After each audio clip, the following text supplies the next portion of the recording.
and welcome to the last lecture of Pragmatics.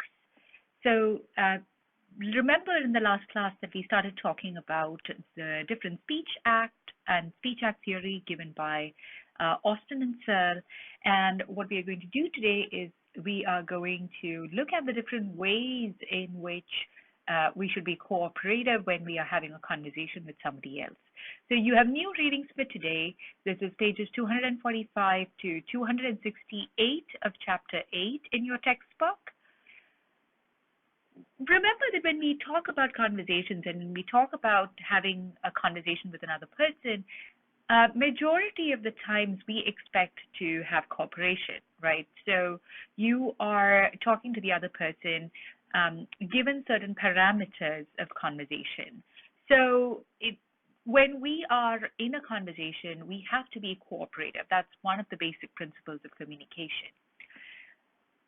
In semantics, when we talked about semantic intuitions such as entailment and equivalence, etc., there's another semantic intuition that I did not talk to you about with semantics, but it is more relevant to the pragmatic module than the semantics module, and this is called as presupposition. So presupposition is basically when you look at the sentence, the present king of France is bald. We looked at the sentence in semantics. The same sentence has a presupposition. The presupposition is that there exists a king of France. Now, whether there really exists a king of France is not our concern. That's the concern of semantics, but pragmatics really cares about the context. And the context says that there exists a king of France, and that's kind of like what the presupposition is, right? Another presupposition example is the conversation that we looked at in semantics when A and B were having a conversation about Dave's physical, and A says, how did Dave's physical go? And B says, well, he stopped smoking, right? And so the presupposition there was that Dave is a smoker, right? So when we are talking about communication, when we're talking about cooperation, we are expecting the person that we are talking to, the person who's talking to us, will be truthful. And we are also talking about giving only the information that is actually required when we are speaking. So we are not assuming that this person is trying to mislead us, this person is trying to trick us in any way, etc. This is like the fundamental ideal utopian situation of cooperation. And we know that very often you and I and many people around us actually deviate from this norm, right? And that's what we're going to look at today. So here's a couple of examples of this. So A and B are having a conversation, and A says, do you have the time? And B says, yes, I do. Now over here, A is asking whether, what the time on the watch is, right? What is the time right now? But B is interpreting that in a different way and saying, yes, I do have the time to help you right now. Tell me what you want, right? So this is miscommunication, right? And B is not being cooperative of A, assuming that B understood what A is asking for. Here's another example. A and B are again having a conversation, and A says, does your dog bite? And B says, no. So A reaches down to pat the dog, and the dog bites A's hand, and A says, you said your dog doesn't bite. And B says, yes, and it's true, only that that's not my dog, right? So do you think that B is actually being truthful in this situation? Well, not exactly, right? I mean, B could have said, well, my dog doesn't bite, but that's not my dog, and averted the situation where A got bit by this dog. So what happens in the case of the second dialogue that we saw is that there's a rule of communication that's actually being violated. And it's not presupposition that's being violated because the sentence actually presupposes that there's a dog, and that's actually true. But the violation over here is that B is actually being uncooperative to A.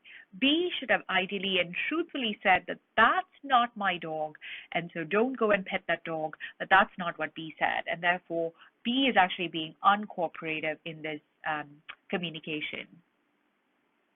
The person who spoke first about communication and cooperation and communication in Pragmatics is called as Paul Grice. He's a philosopher. He's also a linguist. And the principle that he talked about is called the cooperative principle. And it's kind of really difficult to understand it when I read his exact quote of the cooperative principle. I'll explain to you with examples in a minute.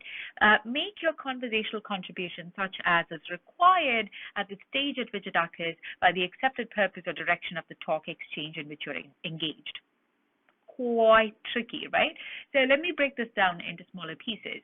So what Paul Grice is trying to say is that in very simple terms, be cooperative when you're in a conversation with somebody, right? Don't try to trick that person. Don't try to mislead that person. Just be as cooperative and as truthful as you can. So what we would expect in a conversation with A and B in the dog situation is that even though A doesn't ask, is that your dog, that presupposition is really clear. And B should have answered that by saying, that's not my dog, and my dog doesn't bite. Paul Grice further noted that there are 4 maxims of conversation, or 4 maxims of cooperation.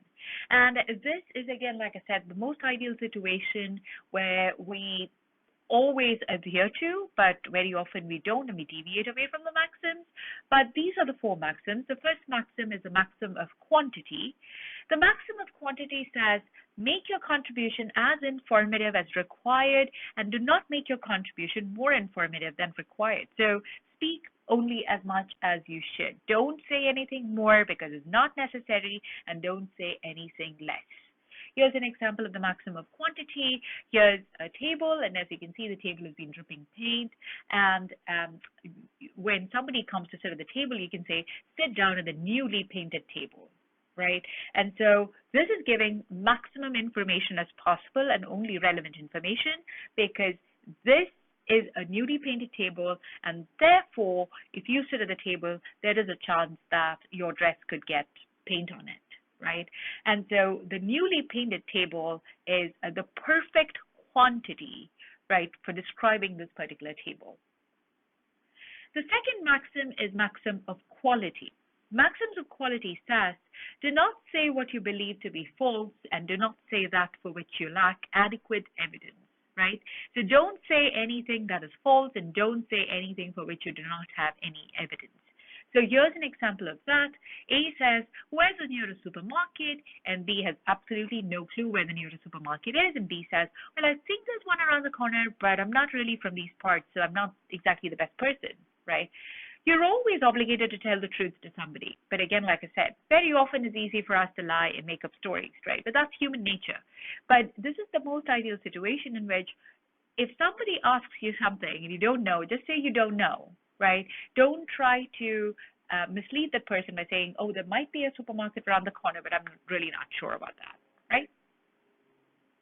Maxim of relation is really easy. It just says be relevant. And here's an example of that.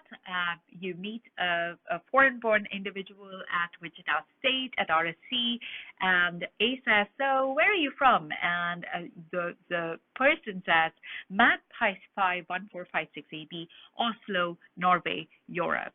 Well, this is way too much information, and it is not relevant at all, right, to the conversation, because you don't care where the person lives, you don't care about the address, you just wanted to know where the person is from, what country the person is from. And so therefore you are giving more information than necessary, so you're also violating the quantity of the maximum of quantity in this case, but you're also giving information that's completely irrelevant to the question that's being asked. The last maxims are the maxims of manner, and these are 4 in number. So this is avoid obscurity of expression, avoid ambiguity, be brief, and be orderly, right? So avoid obscurity of expression, avoid ambiguity, be brief, and be orderly. So here's an example of the maxim of manner. A says, sir, do you agree with the new law of legalizing drinking in public in California? And B says, not entirely disagreeable, as I must confess myself not to be, I find certain, shall we say, solecisms in said law. Did you understand what B said? Probably not, because it was completely circular, right? And so this is a maximum of manner because this is a violation of the maximum of manner because this is obscurity of expression, and it's completely ambiguous. You have absolutely no idea whether B is in favor of public drinking or not. It's not brief, and it's not orderly. Now, the four maxims of quantity, quality, relevance, and manner lead to what we call as conversational implicatures, right? And so this is going to be part of your assignment. So do take notes and review this material before you go on to do your assignment. Here's an example of a conversational implicature. A and B are having a conversation, and A says, "Do you know where I can buy a Shocker hoodie?" And B says, "The university bookstore is right down the street." Now, B could have said, instead of the university bookstore is right down the street, that yes, you can buy a Shocker hoodie at the bookstore. But that is part of the hidden meaning of B's response to A, right? The implication of B's utterance is that the university bookstore sells university hoodies, right? I mean, it's not very commonsensical to a person who's not from the US, because in other countries, bookstores really only sell books. That's the idea of a bookstore, right?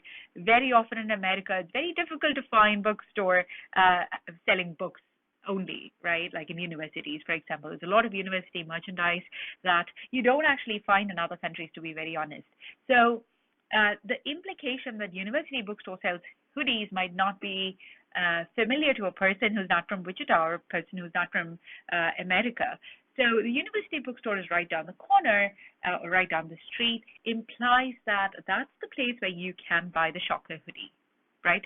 So this is part of conversational implicature. We speak like this all the time. Somebody asks us a question, we often answer in a very indirect manner, right? So again, the example that we talked about in semantics, how did Dave's physical go? Well, he stopped smoking, is also an example of a conversational implicature, right? The conversational implicature being, well, Dave used to smoke, and therefore the physical did not go well, and therefore he had to quit smoking, right?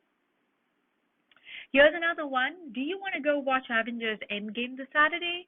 And B says, I'm busy, sorry. And A says, no problem, maybe we can go next week. Now, A interprets B's statement about his state of business as relevant to watching a movie on Saturday. And this is because A is actually using cooperative implicatures, right? Very often, when B says, I'm busy, sorry, it probably also means that B is really not interested in going and watching a movie with A, especially if you're trying to ask a girl out, right, for a movie. But very often, the ways that these conversations are interpreted are using cooperative implicatures and conversational implicatures, and therefore A is trying to see, oh, well, maybe let's find another time to go and watch the movie, right?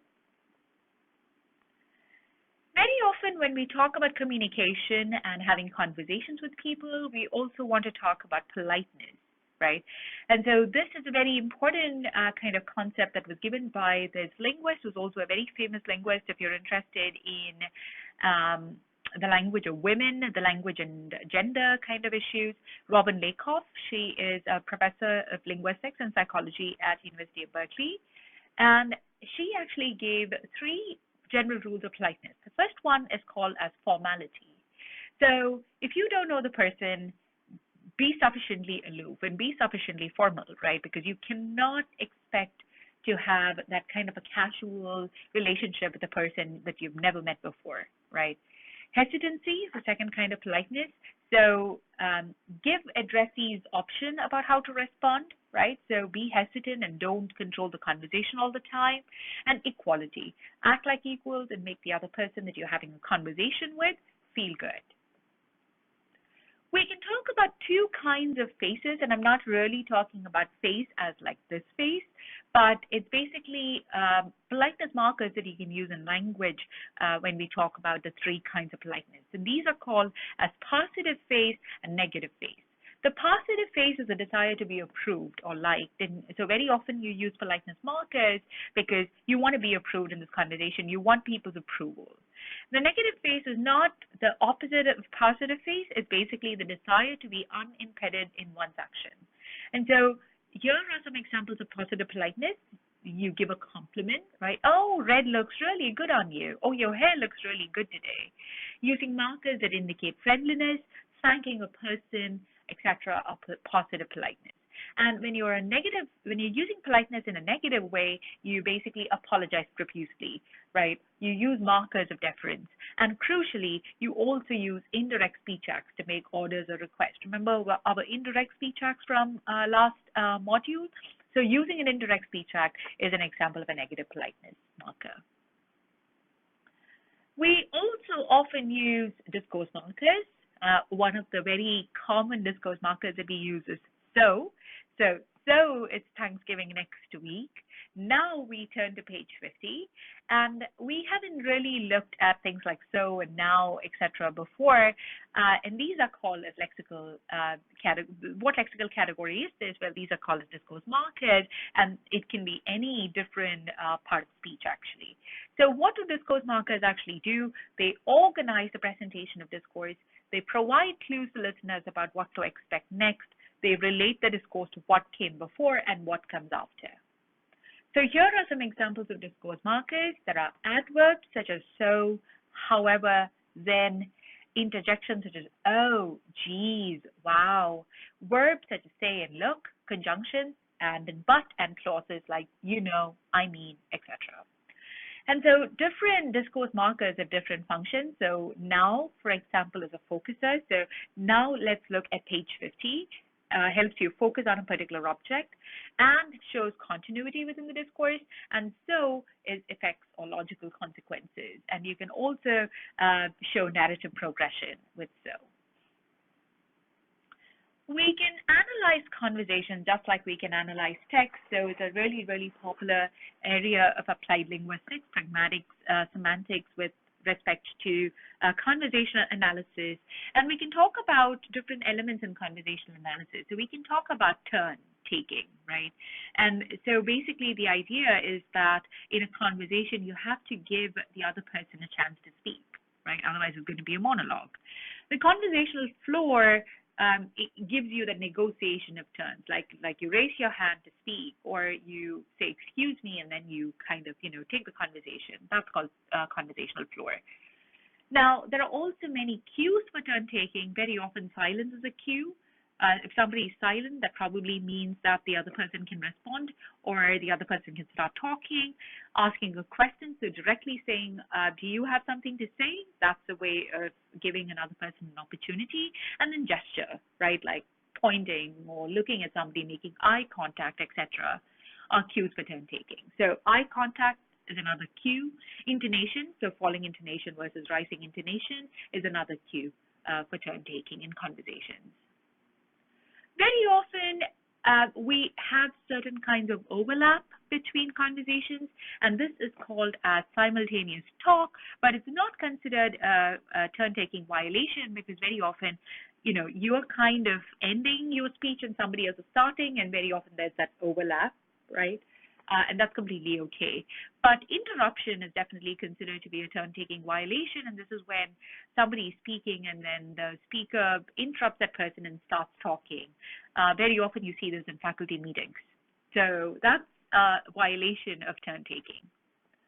The last thing that I want to talk to you about in pragmatics is style, and I'm not going to talk too much about this, but you can read more in your textbook about style shifting. And basically this idea is that we use different styles when we communicate with certain different people. So if you come into my office hours and you talk to me, your style is going to be very formal, right? Versus when you speak with your best friend, your style is going to be very informal. So that's what we mean by style shifting. There are two kinds of style shifting, indexical meaning and creativity. Indexical is when you have a direct association from the context.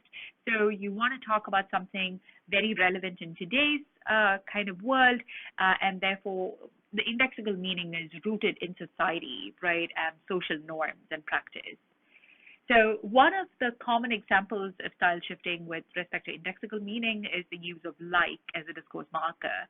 And I very often like to open this out to discussion if this is a face-to-face class, because very often people have strong opinions about whether to use like or not, but very often it's a subconscious kind of usage, and sometimes it's a conscious usage. But you will see this if you're teaching middle school and high school, you see that a lot of students actually start using like, and it's kind of showing, I thought I had one more slide, but it kind of shows, oh, I have it right here, the de-emphasizing of education. So it kind of is rooted in that particular movement where people started talking about how education is really expensive and we don't need education to find a job and that kind of thing.